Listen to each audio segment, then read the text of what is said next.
show you details of the flower. What tells you that this is a flower, Andra, or Adam? The color? Okay. Ashley? The shape and like how they do the dark and outline of it. Okay, it shows you the values. Okay, but anything can have values and anything can have color. How do you know this is a flower? Matt? The shape looks like what? Petals. Rebecca, what do you think? The shape looks like what? A rose. Okay, reminds you of a rose. Good. We're talking about an American painter who was probably the most famous woman painter in the world. Drum roll. Georgia O'Keeffe. Okay? Georgia O'Keeffe lived in, she died in 1987. How many of you were born in 1987 or 88? Okay, so she died around the same time you were born. And she lived to be 98 years old.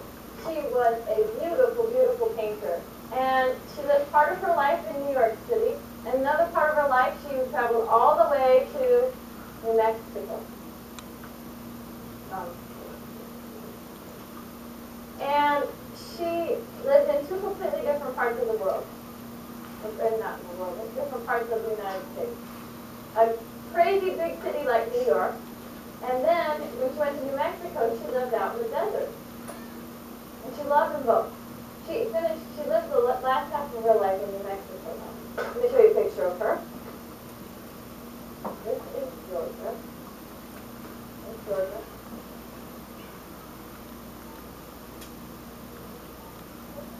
O'Keeffe. I always pretend like I'm sneezing.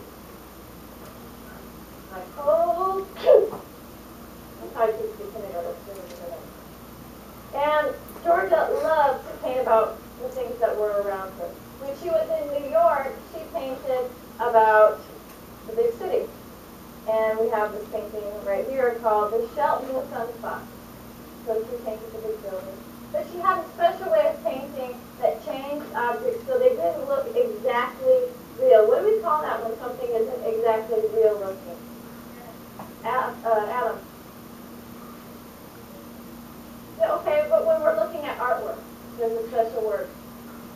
Like Pablo Picasso, when he would show a person's face and he would show it from all different viewpoints at the same time. What do we call that? Abstract, right.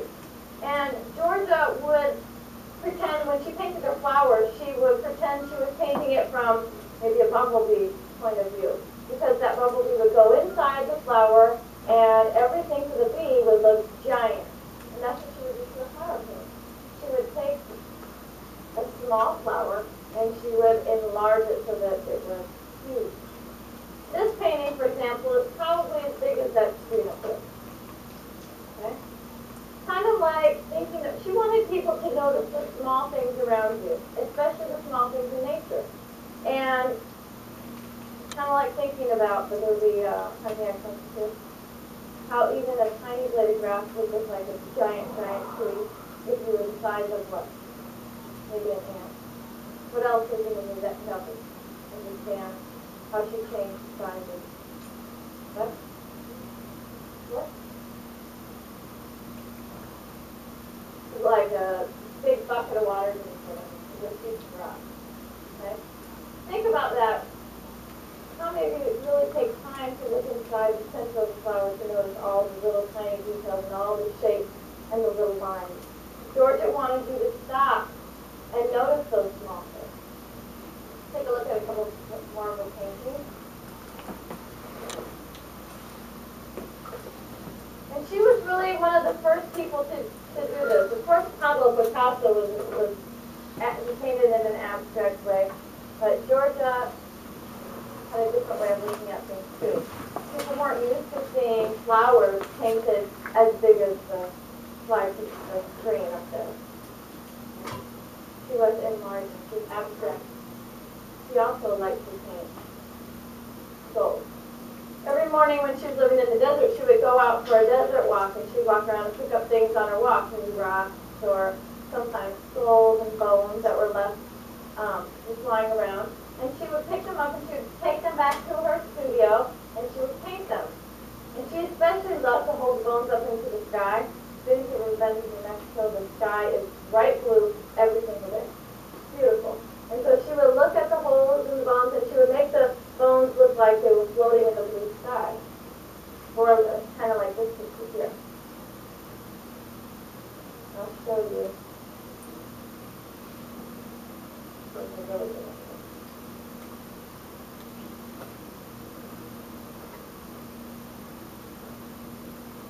People thought she was kind of dreary and gloomy for painting bones from dead animals. But she didn't think that at all. She thought that the shapes was a beautiful thing. And she didn't think that. She wasn't really thinking about it being a bone. She just liked the shape. And she liked the way it looked in the sky. There's another one, this is a red, white, and blue. So.